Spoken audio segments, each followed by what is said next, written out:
لیلۃ القدر، انا انزلناہ فی لیلۃ القدر وما ادراک ما لیلۃ القدر لیلۃ القدر خیر من الف شہر تنزل الملائکۃ فیہا باذن ربہم من کل امر سلام ہی حتی مطلع الفجر۔ ہم نے قرآن کو لیلۃ القدر میں اتارا، تمہیں کیا خبر کہ لیلۃ القدر کیا ہے؟ لیلۃ القدر 1000 مہینوں سے بہتر ہے، اس میں فرشتے اترتے ہیں اور یہ صبح تک رہتی ہے۔ لفظ قدر عربی میں اس کا ایک مطلب ہے قیمت، سبحان اللہ۔ تو اللہ نے کہا میں تمہیں بتاؤں، آپ سب تاجر بیٹھے ہو، لیلۃ القدر کی قیمت کیا ہے؟ 1000 مہینوں سے بہتر ہے، 1000 مہینوں سے بہتر ہے۔ اب 1 روپے پر 1000 نفع لے سکتے ہیں؟ دنیا میں کوئی ایسا کاروبار ہے؟ جو ہیروئن بیچتے ہیں وہ بھی نہیں لے سکتے۔ اور میرا اللہ کہہ رہا ہے ایک رات 1000 مہینے، یعنی کوئی 82-83 سال۔ یہ تو آ گیا پہلا قدر۔ دوسرا اس کا مطلب ہے تنگ پڑ جانا، تنگ پڑ فقدر علیہ رزقہ۔ تو تنزل الملائکۃ فیہا، تنزل الملائکۃ والروح فیہا، کہ اس رات اتنے فرشتے اترتے ہیں کہ زمین تنگ پڑ جاتی ہے، سبحان اللہ، اتنے فرشتے آتے ہیں زمین تنگ پڑ جاتی ہے۔ تیسرا مطلب ہے قدر،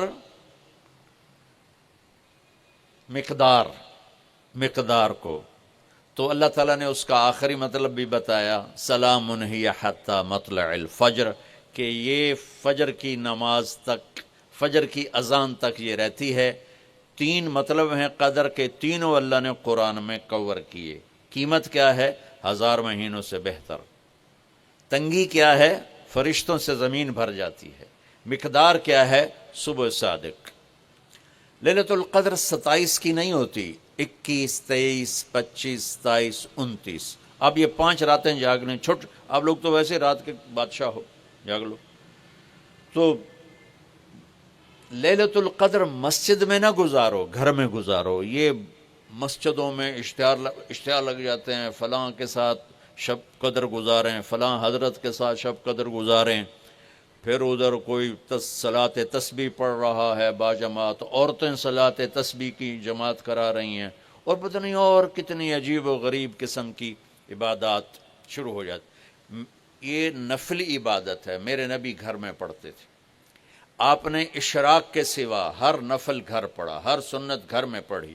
تو آپ لیلۃ القدر کو یہ مستورات بھی آپ بھی اکٹھے ہو کے نہیں منانا، الگ الگ مصلی بچھا کر اپنے اللہ سے رونا دھونا کرو، اپنے اللہ کو منانا کرو، میں بھی کروں، آپ بھی کریں۔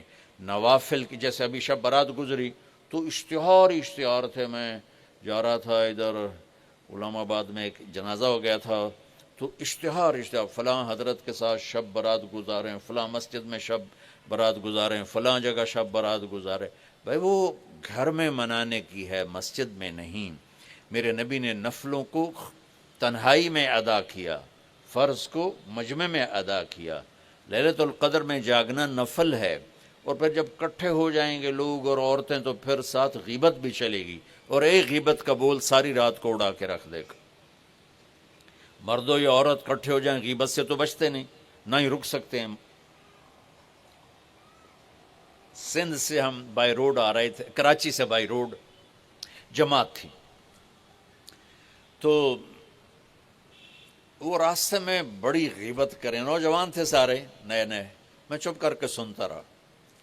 جب کوئی 2 دن گزر گئے نا، تو ہمارے پاس بڑی وین تھی، میں نے کہا بچوں ایک نصیحت کرتا ہوں کہ غیبت نہ کیا کرو، مذاق کرو، ہنسا کرو، کھیڑا کرو، غیبت نہ کرو۔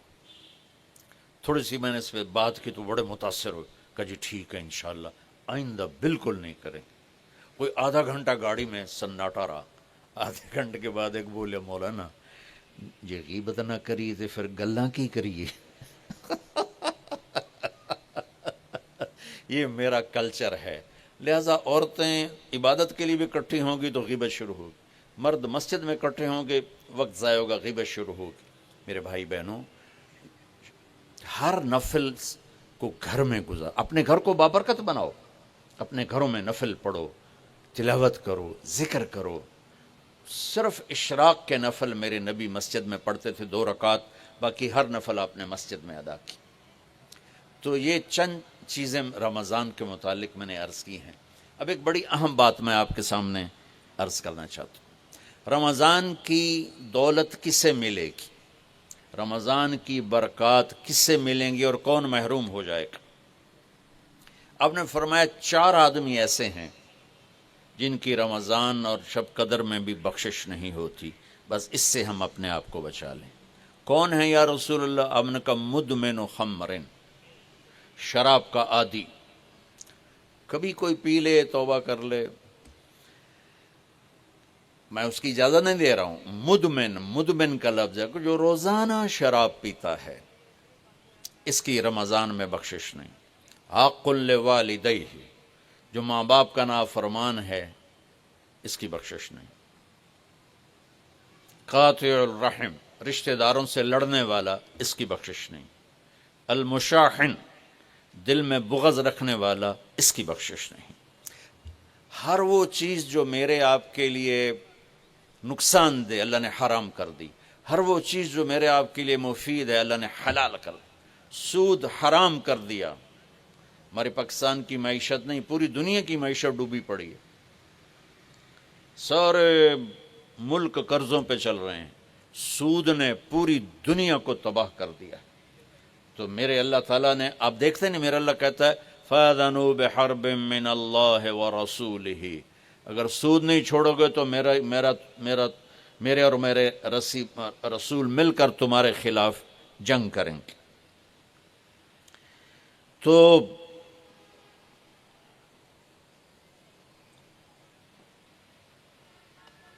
ہر وہ چیز جو مضر ہے اللہ اس سے بند، چونکہ سود چند ہاتھوں میں دولت اکٹھی کر دیتا ہے اور غریبوں کے چولہے ٹھنڈے ہو جاتے ہیں. یہ اللہ کو ناپسند. جو بھی بھائی پھنسے ہوئے ہیں نکلنے کی نیت کریں اور کوشش کریں، انشاءاللہ چین کی نیند سوئیں گے، چین کے سے اٹھیں گے. ایک عبد الرحمن بن عوف کے 4 اصول بتا دیتے ہوں، سب تاجر بیٹھے ہو، اور وہ صحابہ میں سب سے مالدار ہستی تھے. انہوں نے ایک دن فرمایا میں نے زندگی بھر نہ ادھار خریدا نہ ادھار بیچا. اگرچہ یہ آپ کو آج کے ماحول میں بڑی عجیب بات لگے گی، چونکہ ہمارے سارے بازار ادھار پہ چلے گئے ہیں. انہوں نے فرمایا نہ کبھی ادھار خریدا نہ ادھار بیچا. تو کتنا سکون ہو گیا، آرام سے سو رہے ہیں.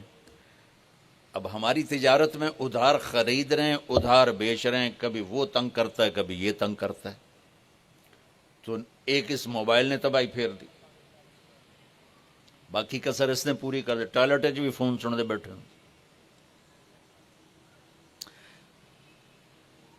کبھی سٹاک نہیں کیا مال کو، کبھی سٹاک نہیں کیا، جو ہی نفع ملا فوراً بیچ دیا. واہ واہ. تو ادھار خریدا نہیں، ادھار بیچا نہیں 2، کبھی سٹاک نہیں کیا 3، اور کبھی سودے کا عیب چھپایا نہیں. اس میں کوئی عیب ہے بتا دیا. آپ اس پہ آ جائیں، آپ کو شروع میں مشکل ہوگی. اس کے ساتھ سچائی اور دیانتداری کو جوڑ دیں، اللہ کی قسم آپ کا سوتر منڈی جانا بھی عبادت بن جائے گا، آپ کا مل میں جانا بھی عبادت بن جائے گا، اگر آپ اپنے تجارت کے ساتھ سچائی اور دیانتداری کو لے آتے.